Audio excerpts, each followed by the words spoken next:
Welcome back, everybody. You're watching Cape Rugby TV. It's nice to have you back. Well, of course, you know the interviews are just rolling out at the moment. Of course, our club's getting back in action.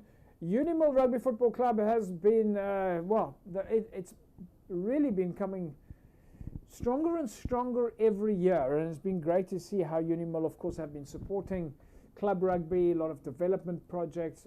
Nolene Oosthuizen and her team have always been doing such an incredible job there. But we do have head coach Isma-eel Dollie on the line with us now. Ish, welcome back to Cape Rugby TV and welcome back to 2024. Hi JP, yeah, good to be back. 2024, new year, exciting times. Did I get it right? Are you guys back at training? Yeah, we kicked off last week slowly but surely getting the guys back. Some guys are still sitting on the beach. But yeah, as we try and pull them away from those lack of festive activities, it's a hard grind for us club guys.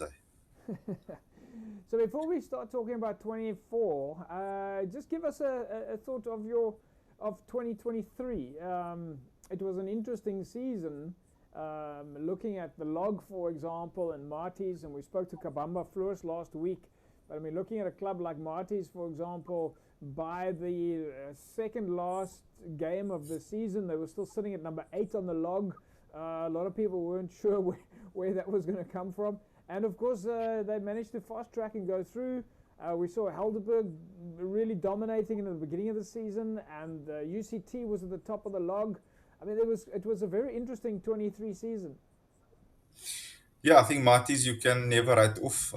They're an established institution club within South African rugby, and I mean they showed their class. Like you said, they were very much eighth on the log and coming through right at the end, and pipping us as well in the quarterfinals. So yeah, Kabamba Flows has done an amazing job, and I look forward to his journey, especially now taking over the Varsity Cup role, which will be good. I think Craig Yeah. Barry as well is assisting him.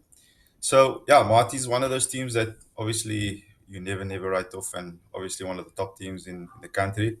Alderberg, oh, what a surprise package! Super B winners the year before, and then doing exceptionally well last year, almost winning the league. They were really excellent, and I think they once again prove that if you get your systems right, you get the right players and coaches, anything's possible. Do you think Super League A is tougher than it used to be, or are we just seeing more stability from the other teams? I think a lot of other clubs are catching up, and they putting systems in place, getting good coaches, doing good recruitment. So I think the overall quality of the product is really improving, Yeah. which is excellent for Western Province rugby and obviously for the senior teams as well. So hopefully Dabo them can maybe look at us club players and give us a shot there in the URC and Heineken Cup. And I mean, you get around quite a lot. You're obviously around club rugby in South Africa, and you guys have done a bit of traveling. What do you make of our Super League A structures compared to the other teams that are out there? We know the Varsity Cup guys play obviously against other provinces, and from time to time you guys have our clubs travel a little bit and have some friendlies and that. Um, how tough would you say our league is compared to one of the other unions club leagues? If I can just take us example, we played Naka Bulls in the Gold Cup last year. They eventually went on to win the Gold Cup, and we lost by 1 point to them. And if I can use that as a yardstick, just from our perspective, that I think we're right up there. And I mean, we didn't win the league. Marty's did, of course, but Falsby also did quite well in the Gold Cup, came quite far. So I think we're probably one of the best leagues in South Africa. Um, and I think more opportunities for us clubs in those higher competitions can really make us judge us against other unions in terms of how they run their leagues and the strength versus strength basis. So yeah, we look forward to more of those opportunities, and I think there's many other clubs in our league that could have a shot as well. Back to Unimil. 2024 is year. Strength and conditioning. It looks like it's all on track. I've had a lot of feedback that you guys, in fact, started some of your youth training last year already. Um, is it how things going at the club? Is it that busy already? Yeah, like I said, it's a bit of a hard toll to get these guys back from the holiday mode, but yeah, we have to keep the club open, and it's a new year. There's new opportunities. We've seen a few new players. Some of the players have left to other clubs, but that's much just the nature and the cycle of club rugby. But yeah, we've got some friendlies lined up already, and that's really exciting. I think very exciting. Last week, four of our players got invited to the Sail Sharks Wow. training sessions for the whole week. Um, which I think is an opportunity of a lifetime, for these amateur players to share the field and the resources for the whole week with these Yeah. professionals, with the Robert Duprees, with the Corbus Visas, and the the carries of the world. And that was an experience that hopefully they can put into training. And a lot of other guys were inspired by it. So yeah, we like to thank Cell Sharks management for inviting four of our boys. One of the things that came out last year were, again, was the strength of the second teams and the third teams. Uh, from a numbers point of view at Unimil, I mean, we know that you've got Carl and Nolene there, and you seem to have a full squad of managers that are on board to support Unimil. Yeah, I think club rugby in itself, it's about the club, and it's not just about the first team. Your second team plays a very important role in making sure that that first team guys are on top of their game. And then your third team is all about the gears. Guys want to come down and just throw a bit of a ball around. And then your under 20s, which is probably your future of the club. And I mean, we've got some really great coaches and management. You mentioned Nolene. She's the club legend of the club, and many players and coaches have come through her hands. So yeah, it's important. She's put in a lot of systems in place to make sure that we can just rock up and enjoy the sessions with the guys and put in the practice sessions. But So I've got to ask you, you've spent a fair amount of time at SK Warmers. SK Warmers coming back to Super League A. They were completely dominant in Super League B last year, and maybe showed that their rightful place is in Super League A. Um, have you guys been talking about what to expect from clubs like SK and the other clubs that are of course getting ready for action? Is there a bit of strategy going on yet? I think we've seen both with Helderberg and with St George's coming up the year before how excellently they have done. So I've no doubt that a club like SK, they steeped rich in history, the longest club that has been in Super A, and just that dip down to Super B, and all of a sudden they're back up to Super A. They've got some quality players.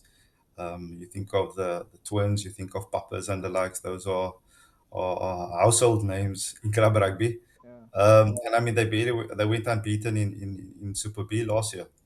I think they only lost one game, yeah. so they showed their class, and make no mistake, they're going to be a team to be reckoned with, and so many other teams as well that are doing a lot of recruiting and putting in their systems in place. So we look forward to that tussle, and I'm sure they will be too. There will be some familiar faces that I'm very much aware of. Yes. Final first friendly ish. When you guys got your first friendly? We got some friendlies lined up in March. So we've got St George's, we've got Kales River. We're looking to play against Villages and looking for one or two other clubs that are maybe interested. They can get in contact with us. But yeah, we're open for any suggestions. We want to broaden our horizons and take our guys a little bit to the communities of this union. So yeah, it's very exciting times for the club, and I'm sure other clubs have put their friendlies also in place. Just when you guys do your friendlies, do your second and third teams also play friendlies, or do they arrange their own friendlies? How does that work? Yeah, so when we arrange friendlies, we arrange for the whole club. It's a club thing, so every single player from first and second to third under 20s, uh, we want to get opportunities. And it's an opportunity also to see the depth in the club. So we're giving maybe youngsters opportunity to start off. especially the guys that have been training. You know, your potential first team guys usually just rock up in the latter parts of the preseason. So we want to reward those guys that have put in the hard yards, especially early on, because it's a bit of a sacrifice. And we want to make sure that those guys are rewarded. Yeah. Any speak of captaincy yet, or is it far too early? There's a couple of leaders in the group. Yeah, Putting you on the I'll, spot. yeah, you are. Okay, we'll leave it at that. And we know that you guys will have got a lot of. Yeah, it's just incredible how strategic club rugby has become. I mean, it's just a different world now. Your technology is different.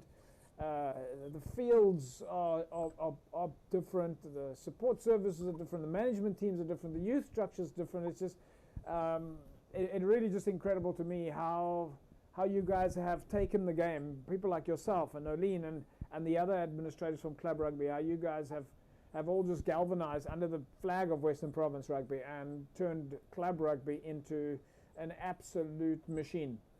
So yeah, it is incredible. But we'll leave it at that, Ish. And yeah, we look forward to getting around to the park and catching up with you guys on the side of the field while you're busy preparing, and obviously catching some of the friendlies. And we're looking forward to it. Yeah, please do. Got some nice Samosas and sisters there, so yeah, Always, please do. always. All right, we leave it at that. There we go, folks. Isma-eel Dollie, head coach for Unil Rugby Football Club. It's fantastic to see that the guys are all back in action, and that's exactly what we expect. And that's a wrap for us then this evening. We will see you all again next week. Same time, same place. Have a fantastic rugby weekend. Bye-bye.